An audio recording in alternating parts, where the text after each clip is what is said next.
You want to start the recording, please? Great. Okay.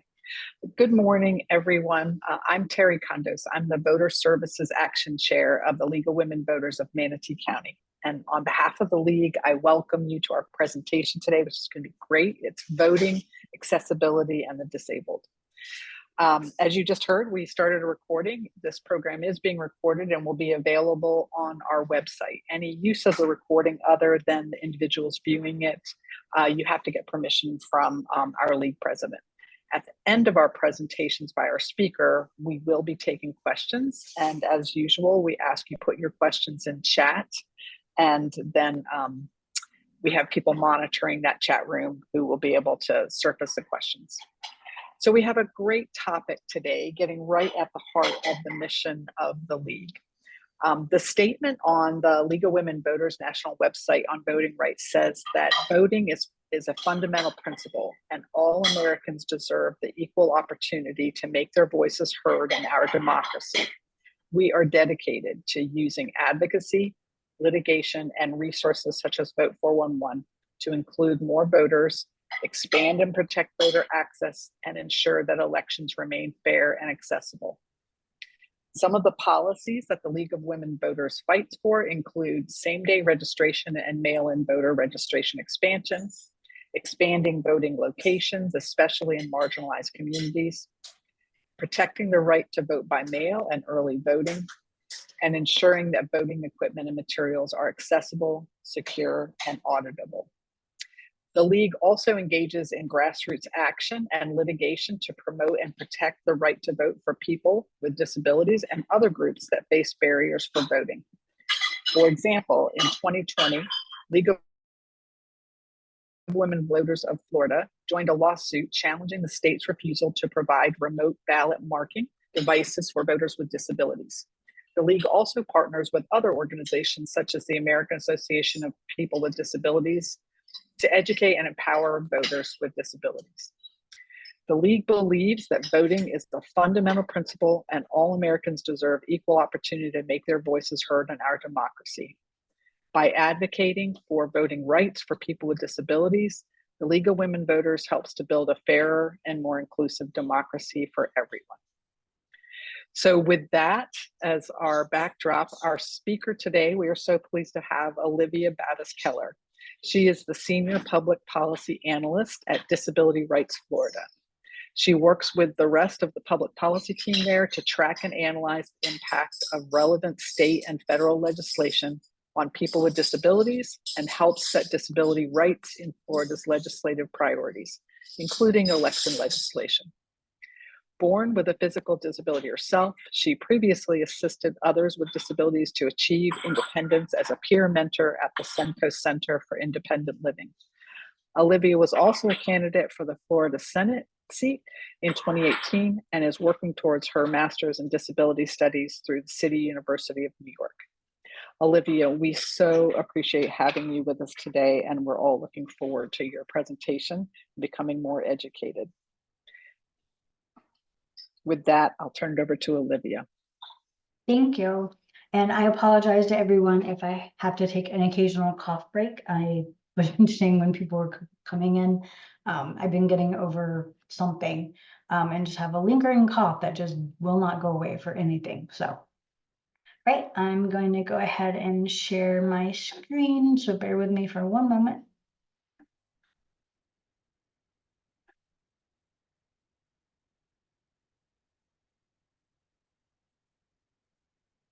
All right, can everybody see that? Okay. So today we're going to talk about disability and voting rights and just kind of an overview of the disability rights movement and other information. So Disability Rights Florida, where I work, we were founded in 1977 as the state's designated protection and advocacy system for individuals with disabilities.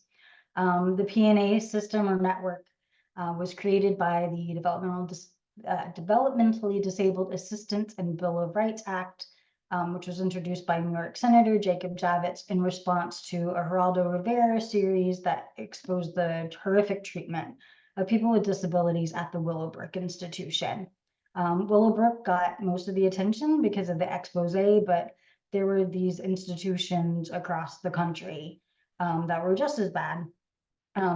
Most of them have been shut down, but not all of them. There are still some state-run institutions that are operating, but they are gradually closing. The P&A network has sued a few of them for abuses and neglect of people with disabilities. And there are 57 P&As is what we refer to the P&A network, protection and advocacy. There's one in every state and US territory.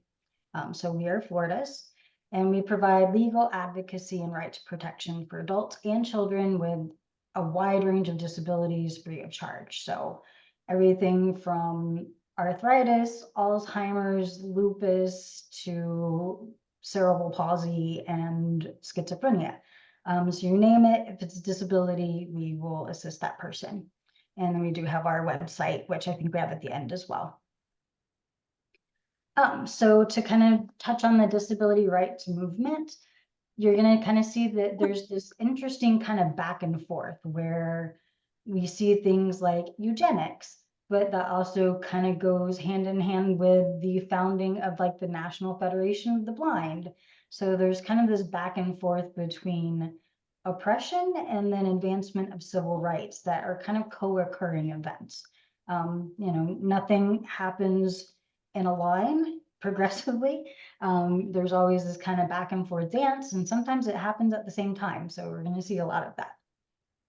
So in 1907, the first eugenics and sterilization laws were enacted in the US, started in Indiana. There were approximately 60,000 people in the United States that were labeled as disabled, or what they referred the term then was feeble-minded. There's, the belief that a lot of these people were not people with disabilities. They didn't have intellectual disabilities. One of the famous cases that we'll talk about, Buck v. Bell, which is a couple bullet points down, Carrie Buck sued because the institution where she was living was trying to forcefully sterilize her. But by all accounts and kind of research done on her life, it doesn't appear that Carrie Buck actually was feeble-minded as was asserted. She had a baby out of wedlock as we believe, a rape. So, these were the types of people that were getting caught up in this, as well as other marginalized communities. So people of color, LGBTQ, back then that was considered a mental illness. So lots of people that weren't necessarily disabled got caught up in this, as well as people with disabilities. In 1970, the Baby Bollinger case was a case that the baby was born with a disability, and the hospital denied him medical treatment. So they basically let the child starve and die of dehydration, which was perfectly legal then if you had a child with a disability. And this was actually something that didn't end until the 1980s. We had to pass a federal law basically prohibiting, saying, no, you cannot kill babies born with disabilities. And it was suspected that the child, if he would have had the surgery that he needed, would have been fine and had a relatively normal life. Buck v. Bell, this went to the Supreme Court, as we mentioned, Carrie Buck. They did have a hearing, but her attorney was kind of colluding with the institution's attorney. So she really didn't have fair representation, but the Supreme Court ruled that, since they did have a trial of sorts, that she was given due process and it was perfectly legal. And there's kind of a famous quote from this case that, said that basically if we can ask our best people, who are joining the military and sacrificing for their country and giving their lives, that we could expect the least of us to make contributions to basically stem some of the pressure on our social welfare systems, was basically the assertion. And this is actually still good case law. Buck v. Bell has never been overturned. and is actually still quoted in footnotes in cases. So we don't see this a whole lot anymore, although forced sterilization actually does still exist, but this case was never overturned.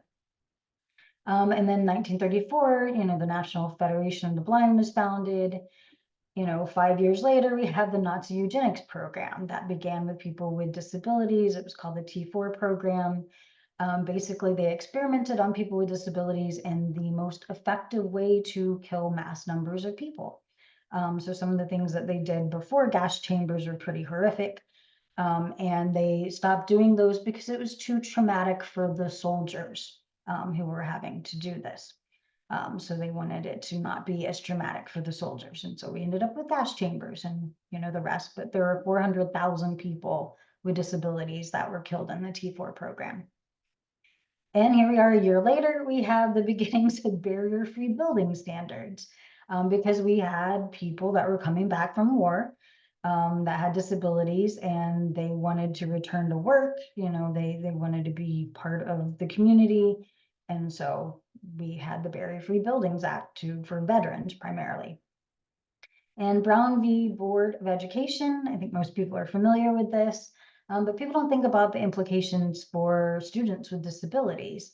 How, separate but equal is oftentimes, we see students with disabilities in self-contained classrooms.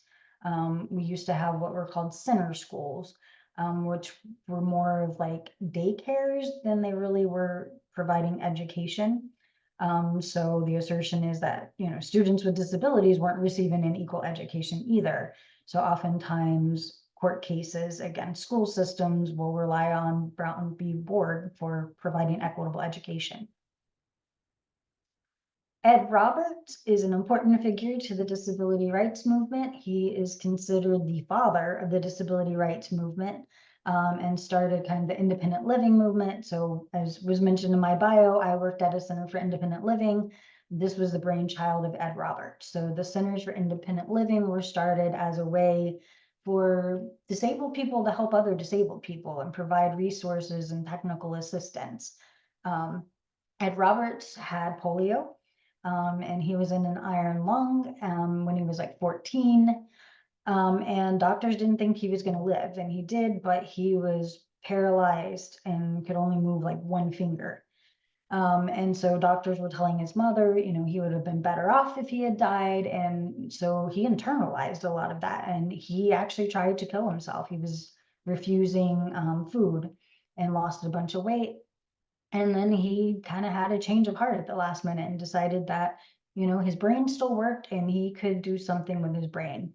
So he put all his efforts into school, got into Berkeley, was denied services through Voc Rehab, which is a program that provides a lot of assistance for people with disabilities to enter the workforce, because they didn't think he was employable. And later on, he became the head of VR in California. So the very agency that tried to deny him services, he ended up in charge of eventually.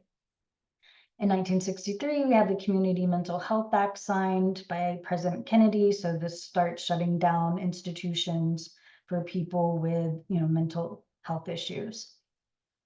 And in 1964, of course, the Civil Rights Act, while there's no provision for disability specifically, the Civil Rights Act really is kind of the model that the disability rights movement used for the eventual passage of the ADA. In 1965, we have Medicaid that was established, which is a very important program for people with disabilities. It provides services that we can't get through private health insurance. So a lot of people with disabilities need, personal care attendants and those kind of services that aren't paid through private insurance. The only programs to pay for those services are Medicaid. So when this was established, the vast majority of people with disabilities were either living at home or they were in institutional care. And Medicaid really hasn't been reformed significantly since then, whereas the landscape for people with disabilities has changed a lot. So one of our efforts at Disability Rights Florida has been to push Medicaid buy-in, because a lot of people with disabilities won't enter the workforce because they'll lose access to the very services that allow them to go to work in the first place. So there's been some issues with that, but that is the main healthcare program that most people with disabilities rely on. And then we have the Architectural Barriers Act of 1968, which mandated that buildings using federal funds must be accessible. We do pulse site surveys every election year, and I can tell you that we're still not meeting these standards. Early voting locations are often in supervisor of elections offices or libraries or community centers, places that receive federal funding, and they are not fully accessible. They're better than, our churches and other places. So roughly 70% of them are accessible, but we still have that other 30% that's lagging behind. And in 1973, the Rehabilitation Act was passed, which was kind of the largest sort of civil rights act for people with disabilities, that stated they could not be discriminated against, and that anyone that was a federal contractor or received federal funds again had to change their program services to adapt for people with disabilities. And really is kind of what the ADA was eventually kind of found on. The ugly laws. So we actually had laws across the country that if you had a physical impairment or, some issue that was not normal, you could be asked to like leave a restaurant. So for me, I was born without arms. I use my feet to do everything. So if I was in a restaurant eating with my feet, the manager could ask me to leave, and that was perfectly legal. So that's why a lot of people with disabilities kind of live behind closed doors, as it was illegal kind of for us to be out in public. So the last of those laws weren't repealed until 1974, which is not that long ago, relatively speaking. It's been within a lot of our lifetimes. I was born a couple years after that. So, there's still people alive that had to deal with the ugly laws. In 1975, the Education for Handicapped Children, today we know it as IDEA. So Individuals with Disabilities Education Act. So we kind of changed the name to keep up with the times and the appropriate language used for disability. And the social model of disabilities was introduced. This is really important because the social model of disability is kind of what we use to, I won't say justify, but for lack of a better term, accommodation. So the medical model of disability kind of puts the onus on the disabled person to adapt to their surroundings. That this is a fault within the person, whereas the social model looks at it as, no, this is society failing to accommodate people. So for example, if we had ramps everywhere instead of stairs, then people in wheelchairs could get around. So it's society's refusal to put ramps in everywhere that's actually causing the problem, and not the person that needs the wheelchair. So a very drastic and important way to kind of look at disability. In 1977, disability demonstrators occupied the Federal Office of Health, Education, and Welfare, in what ended up being the longest sit-in in US history, to get you to sign off on the Section 504 of the Rehabilitation Act, for the regulations. So this went through 3 presidential administrations. So Nixon was in office when the Rehabilitation Act passed, didn't have the regulations signed. Ford didn't have the regulations signed. Jimmy Carter came in and promised he was going to sign the regulations, and then he got into office and didn't, and so they had a protest. The protesters from California that were occupying this office were actually threatening to go to the White House, about 3,000 of them, during what was the meeting for the president's committee on, I think it was employment for the handicapped or something, which would have been a kind of a public relations nightmare for the Carter administration. So they finally relented, but they occupied this office for 29 days. So people with disabilities actually had the longest sit-in ever, which, considering, we're often referred to as, vulnerable and people giving a voice to the voiceless, people with disabilities have a voice, and we're not all made of glass. So these were people in wheelchairs. Some of them really were kind of risking their lives in order to do this. And then we saw really a lot of intersectional work with this. So the Black Panthers actually came in and provided food to the protesters, provided personal care for protesters. So we saw a lot of marginalized communities come together in support of people with disabilities. 1978, the We Will Ride disability activists protest inaccessible buses. This is my favorite thing ever.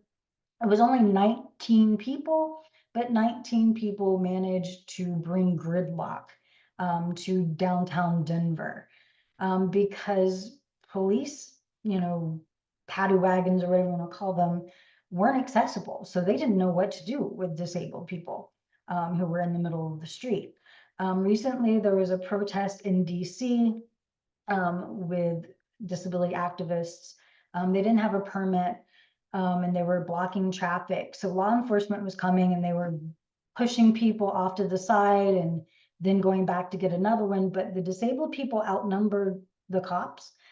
So every time they brought somebody back to the sidewalk and went to get another one, that person would go back out. And so it was kind of like disability activist whack-a-mole. And the cops finally gave up, like people in traffic were laughing about this. So they kind of relented, and even though they didn't have a permit for the protest, they decided to kind of assist instead of trying to stop something they were not going to stop. So it does not take a whole lot of disabled people to bring a city to gridlock. Judy Heumann, who unfortunately passed away a year ago, a little over a year ago now, I think last week was the anniversary of her death.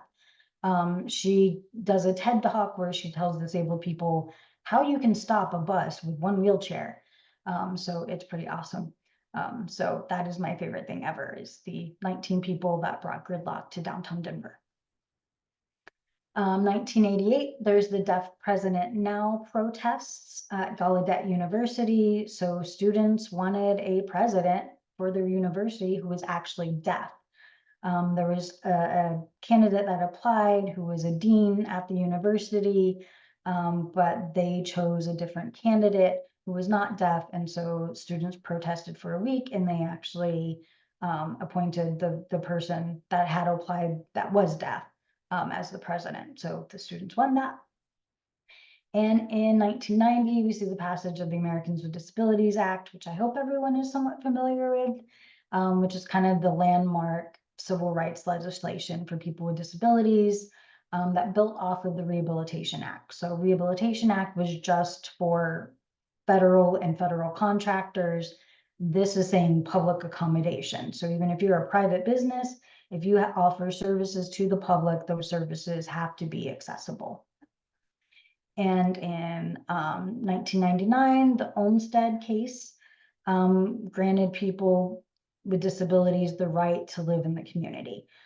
So people were kind of stuck in institutions who could have lived in the communities with support, and states were arguing, well, we can't afford to provide that. So, we're gonna just stick everybody in an institution. Supreme Court said, no, you cannot do that. That you have to provide those services. And so that we have Medicaid waivers now in response to that, to help get people that don't want to be in institutions out and in community settings.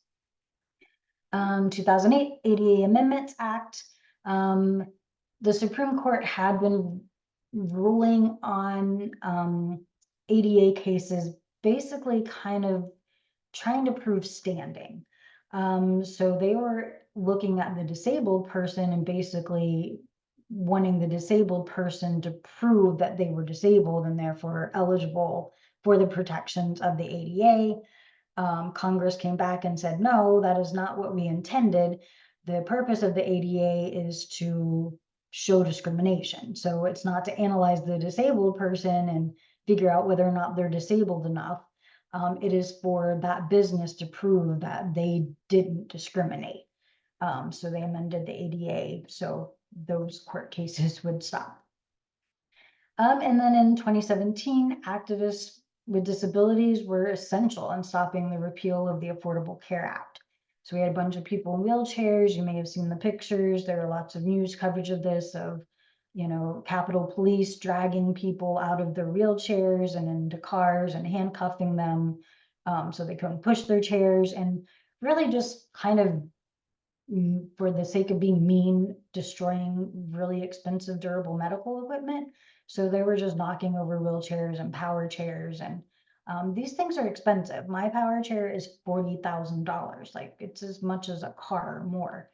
And some of the more specialized ones can be hundreds of thousands of dollars. So breaking that equipment is kind of important for people with disabilities. So they got a lot of negative press for that and managed to save the ACA. So people with disabilities, our lives are just like everybody else's. We have families, we go to school, we participate in recreational activities, we're employed, we're part of the community. So the importance of just kind of disability awareness and etiquette. The purpose of that is to clear up assumptions or misconceptions that society has regarding people with disabilities. So a lot of people think, if you have a disability, you can't do anything, you're on SSI and Medicaid, and, government is just taking care of you. And that's not really the case for a lot of people with disabilities. We also want to educate society on the appropriate ways to conduct themselves toward people with disabilities and appropriate language. So the knowledge of person first language versus identity first language. So person first language is saying a person with a disability. So this was started by kind of the person first movement, people with intellectual disabilities that were coming out of institutions. They weren't treated like they were people. So they were kind of given that reminder of, we are people. So hence people first. Identity first language is saying putting disability first, so disabled person. And the thought behind that is that person first language, while it did come from the intellectual disability community, a lot of it was outside the disability community. So special education teachers, very well-intentioned people. But the pushback to that is, we don't need a reminder that we're people. We're very well of that. And disability is part of who we are. Like, I can't separate myself from my disability. It has shaped who I am as a person. And that it's not a shameful term. It's not anything to be embarrassed or ashamed of. So just say the word disabled. That's fine. I use both interchangeably just to not offend anyone. But for me personally, I prefer identity first language. And then we want to just inform society that people with disabilities are just like people without them. And that we should all be treated equally and with respect.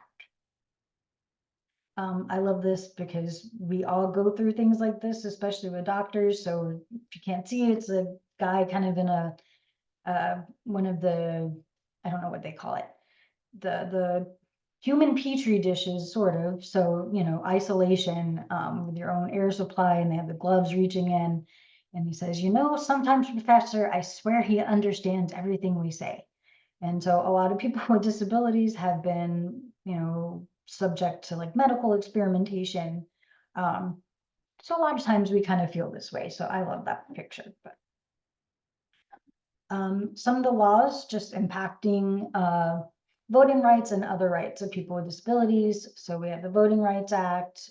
We touched on some of these, the Architectural Barriers Act. You don't have to memorize this, but just to kind of give you a summary of the acts, and then the ones that are highlighted in red are the ones that are specific to voting rights, which we're going to go through these. So the Voting Rights Act of 1965 contains a provision relevant to voting rights of people with disabilities. The VRA requires election officials to allow a voter who is blind or has another disability to receive assistance from a person of the voter's choice, other than their employer or an agent or officer of their union. It also prohibits conditioning the right to vote on a citizen being able to read or write, attaining a particular level of education, or passing an interpretation test. So, poll taxes, reading tests, these all affected people with disabilities as well. So that provision in the VRA also impacted people with disabilities. The Voting Accessibility for the Elderly and Handicapped Act of 1984 requires that accessible polling places in federal elections for elderly individuals and people with disabilities. And where there was no accessible location available to serve as a polling place, voters must be provided an alternate means of voting on election day. So kind of the first law requiring accessible polling locations. The ADA, while not specific to voting, does have provisions that affect voting rights. So, this is our federal civil rights law, provides protections to people with disabilities that are similar to the protections provided to individuals on the basis of race, color, sex, national origin, age, religion. And Title II of the ADA requires state and local governments to ensure that people with disabilities have full and equal opportunity to vote. So, these provisions apply to all aspects of voting, including voter registration, the site selection for polling locations, casting of ballots, whether that's early voting or on election day. So the ADA, like I said, not specific to voting, because of the provisions in the ADA, the broadness of them, it does require that polling location to be accessible. National Voter Registration Act of 1993. Its aim was to increase the historically low registration rates of persons with disabilities, among other things. It requires all offices that provide public assistance or state-funded programs that primarily serve persons with disabilities to also provide the opportunity to register to vote in federal elections. So, this is why you can register to vote at, when you're applying for food stamps or Medicaid or driver's licenses because of the NVRA. Help America Vote Act. This is the act that we're actually funded under for our voting rights work. So there is a provision in there that does appropriate money for the P&A systems for our voting rights work and lists our responsibilities out in there. And it requires jurisdictions responsible for conducting federal elections to provide at least one accessible voting system for persons with disabilities at each polling place. So that means there has to be an accessible voting machine at every polling location. And that system must provide the same opportunity for access and participation, including, and this is the first law that required that disabled people have privacy and independence when voting. So they can ask for assistance if they want to, but they have to be given an option to vote privately and independently. This is from the ADA stair crawl and before the passage of the ADA. So, people were getting out of their chairs, throwing their walkers aside and crawling up the steps for Congress, basically showing like, look, even our federal offices, the people's house is not accessible to us. So just some stats on the disability voting electorate. So people with disabilities are a significant voting bloc, referred to as actually the largest minority voting bloc, and we make up 19% of likely voters. On average, we're 8 points more likely to rate all issues they want Congress to take action on as extremely important to us. The most important issues, not surprising, are Social Security, healthcare, Medicare. We reflect the overall adult population in terms of our party identification. So 41% of people with disabilities identify as Democrats, 37% as Republicans. Likely voters with disabilities are more Republican than people with disabilities overall. So 39% of likely voters with disabilities identify as Democrats, while 45% identify as Republicans. So I think that's an interesting when we look at the overall registration, but then the voting trends, it kind of flips. And the extended disability community, so that includes our families and friends and caregivers. When you factor all those people in, we make up 64% of the population. And again, healthcare ranks at the top of issues, followed by Social Security and education. We make up 20% of adults. People with disabilities that self-identified as someone who has a physical or mental impairment that substantially limits a major life activity has a record of such impairment or is regarded as having such an impairment. We make up 20% of the population. We're 19% of the self-reported likely voter universe. We're more likely to be over the ages of 50, not surprising. As you age, our statement is anyone who lives long enough is going to experience disability eventually. So as people age, they require physical disabilities. So we tend to be an older population. Also minority communities are more likely to experience disability. So people of color are more likely to live in the South. Some of that may be due to healthcare access, less likely to be college educated. They're more likely to have a household income of under $30,000 a year. 55% of the disability community lives either at or below the poverty level, and they're more likely to rent their home than to own. So just kind of comparisons of people with and without disabilities. So, 21% have children. You can see the vast difference here between the 41 and the 20% for household income under 30% for people with disabilities comparative to people without. 21% have college degrees versus 36% of people without, and 44% rent their home, whereas 35% of people without disabilities do. So there's some pretty stark differences between people with disabilities and without. So some areas of concern within our state are remote accessible vote by mail. So Florida did not have an accessible vote by mail program, even though it's been in statute for about 20 years that they're supposed to. And so the Florida Council of the Blind sued Florida during COVID in 2020, saying, hey, we don't have a safe way to vote privately and independently. We're risking our lives if we go vote in person, but we can't fill out a paper ballot. How do you fill out a paper ballot if you're blind?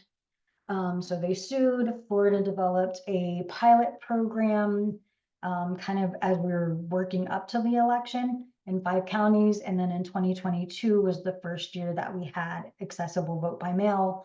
All counties are required to have an accessible vote by mail program, although it's not fully accessible. So the way this works is people sign up for it, they receive their ballot electronically, either they receive a link or an email with the ballot attached. They can complete the ballot on their computer or other device using assistive technology, but they still have to print it out and sign it and put it in the envelope. So, these steps can be difficult for people that have, mobility impairments or people who have visual impairments. Physical accessibility of polling places remains a problem, training of election workers, and website accessibility. So we did brochures to help kind of promote the accessible vote by mail program. So this is kind of a view of these. We have handed out, and the league has actually helped us with some of these, around 20,000 of these. They've actually circulated back to us, which is awesome. So we always love when people hand us back our brochures going, hey, I received this somewhere. So we are still pushing this out and trying to make sure people are aware of this program.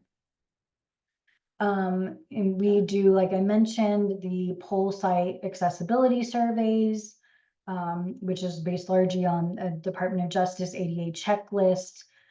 We surveyed roughly 500 poll sites during the last election in 42 of 67 of our counties, and the most identified barriers were entrances, parking, and accessible paths of travel. So some fun pictures, people setting up their tents and stuff in the disabled parking places. Please don't do this. These are not, convenience parking. People need to park there. So we've seen a lot of this, unfortunately. You can see there's stairs here. The accessible path is right here, but there's a bench. So somebody's wheelchair or walker is not going to fit past that bench. So this is, this person can't even get in. Again, signage in the way, blocking the path of travel. We did website accessibility audits for the SOEs. We've met with approximately 20 of their offices. All of them had some access barriers. We're repeating the audits again currently. So we're going to see, who's improved and who hasn't. But that's been a problem for people just to access information, polling locations, to be able to request vote by mail ballots. Just more on those. So 65 of the 67 counties had at least one serious issue. All 67 had, a moderate issue. And a lot of those were, problems that interfere with screen readers or keyboard navigations for websites. And we are at the end. So any questions? I know that was a lot of information. So Olivia, that was just like so informative, and especially the history part. Just the determination and the persistence of this community in pressing for change over time is just really, really inspiring. So Colleen is looking at the chat for questions. Do we have a particular question that you want to We raise? do. I do want to just Okay. check and see if Cheryl is interested in doing this or if she's happy to have me go ahead. I'm happy to do it. Okay, hearing nothing, I will start with the first question. It's you, Colleen. Okay, all right. So the first question is from Ruth. And it is, were the stats about 30% of the voting sites not accessible applicable to the US or just Florida? Both. So the Government Accountability Office did an assessment of polling locations, and ours kind of reflected what theirs did. So our national trends, and Florida's kind of trending with that. Okay. And the next question is also from Ruth, and Ruth, just jump in if I don't get this question correct. Ruth is writing that she has been wearing hearing aids for the last 4 years, but she hasn't ever self-identified as disabled or reported that she is disabled. Is there a way that she would have been part of the 20% of adults with disabilities? So we are terrible at tracking disability statistics, mostly because there is not really a universal definition for disability, which I know sounds weird, but when we get into some of the nuances, it really is kind of hard to define. So the census sends out the American Community Survey every time they do the census. And so that's kind of where the estimates on what percentage of the population we are. But technically, we don't really know for sure. It's just kind of based on surveys and self-reporting. But wearing hearing aids, I mean, that would, if you wanted to self-report, like you could go into your polling location and request assistance if you needed it, or to use the accessible voting machine if you needed to. So there are features to like enlarge print and those kinds of things. So especially as people are getting older and, their hearing's not so great, their vision's not so great either. And so maybe bubbling things in isn't feasible. So anyone actually can ask to use the accessible voting machine, and you don't have to identify your disability. But that would definitely make you eligible for protections under ADA. Thank you. This is Ruth. I feel like with my hearing aids, I function quite well, and hadn't thought about it. But you had made a statement, that anyone over the age of, starting at age 50, if you live long enough, you're likely to end up with a disability. And yeah, that's where my hearing aids came in. So that's why I was asking the question and made the comment. Thank you. I appreciate your feedback. Unique situation right now where we have a disability population aging into disability. So people with disabilities 20 years ago didn't live past like 23. Now we have people with cerebral palsy and Down syndrome that are in like their 65 and 70. So this is a problem we've never contended with before. So not only is our population aging and aging into disability generally, Now we have aging disabled people who are acquiring additional disabilities just because of age. Thank you, Olivia. We have a couple of questions related to the slides that you showed about blockages. Alice was asking if there is any training for poll workers on keeping voting locations accessible and removing blockages. And then Ruth was asking if we notice something, who do we tell? What, where do we report it? They're supposed to receive training, but there's not anything that's kind of universal across all SOEs. So some of them do better than others. Typically, if there's a problem, report it to the poll workers, they'll go out and fix it usually. If you're kind of getting into an argument with them, then just go to the SOE. Most of the time, if we have to go to that level, the SOE themselves will resolve it. And Alice is also asking, what responses has the disability community gotten from legislators when they voted on SB 90, which severely cut the drop box hours and limited the number of mail-in ballots that someone can put in a mailbox or drop box?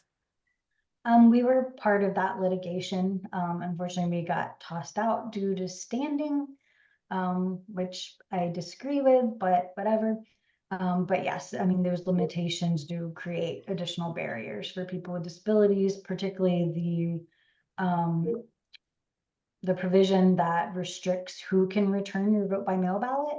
So we may not live necessarily with family members. Sometimes it's, your neighbor or your church that's going around and collecting people's ballots. So if they can only return two, that's a problem. I mean, we actually did run into that some with the last election, where we had 4 people that couldn't get their ballots in, and we were trying to find a volunteer that hadn't already returned 2 ballots. And it took us like 3 days and across like 3 or 4 different organizations to be able to return those ballots. So it is a big problem. So I have a question, and that was how does Manatee County rate on your audit? I would have to go back and look. I think they got a C- on it. They weren't the worst. They definitely didn't get an F. They were kind of in the middle somewhere. In the middle, okay. All right, Terry, I think you're up with your questions. Yeah, sure. So Olivia, you did a great job of laying out what some of the issues are for people with disabilities in voting, but where do you think you actually see the biggest drop off in terms of what is the most serious barrier to voting? Is it that people with disabilities don't register? Is it that they're registered, but they aren't motivated enough to actually get out on the day? Or is it those sort of logistics barriers of not being able to get to a polling place or get their ballot in? Where do you think the real drop off is? Transportation is a big one. So I would say that's probably the most critical, is that people with disabilities really like to vote in person. That seems to be the preferred method. But they can't get to the polling place necessarily because of lack of transportation, particularly in some of our rural counties. But we see problems kind of along the way where we've had people have their ability even register to vote challenged because of a speech impairment. So they think this person must be under a guardianship. So, there's problems along the way, but transportation is definitely one of the biggest ones. Okay. And I thought it was interesting how you described, because it's, I think, true for every community, that there's no straight line of progress for the community. You have sort of the ups and downs. What do you think Ed Roberts would think of where we are today? Are we moving up or are we slipping back? I think we've slipped back a little from where we were around the time that he died. So he passed away in 1995, I believe. So the ADA was just being implemented and people were actually starting to do these things. And then we saw maybe 4 or 5 years later, businesses started pushing back, asking for more time. The Supreme Court was kind of tearing the ADA apart, which is why we had the ADA Amendments Act in 2008. So I think we've kind of stepped back from that point, but where we were when he started, in 1975, and we definitely progressed since then. Sure. Olivia, do you find, obviously you guys have a very focused mission in your organization, Disability Rights Florida. Do you find that, like, if we think about there's maybe 60,000 plus people in Manatee County, that probably, if you apply percentages of population, there's probably 60,000 some persons with disabilities in Manatee County. Do you feel like your organization and organizations like yours have a good outreach mechanism in terms of supporting people who want to register to vote? Or what role would you see the league playing here in Manatee in having to complement that? Right. I mean, that has been a challenge. We have, tried outreach in every media possible. So social media, print media, radio, television, we do all of that. But it's really hard to kind of dig out people with disabilities. A lot of times they're isolated. A lot of times they're in institutions. So, nursing homes and ALFs, because you need permission to get in. So I think, that's part of the bigger community that's hard. But we also have the students with disabilities that are transitioning. And I think that transition age is really hard to reach too, because they're graduating at 18 or 22, and then they're at home playing video games. They're not necessarily in the workforce. So outreach to them has been a real struggle. And as far as solutions to that, I'm not really sure myself. Okay. I think, it just,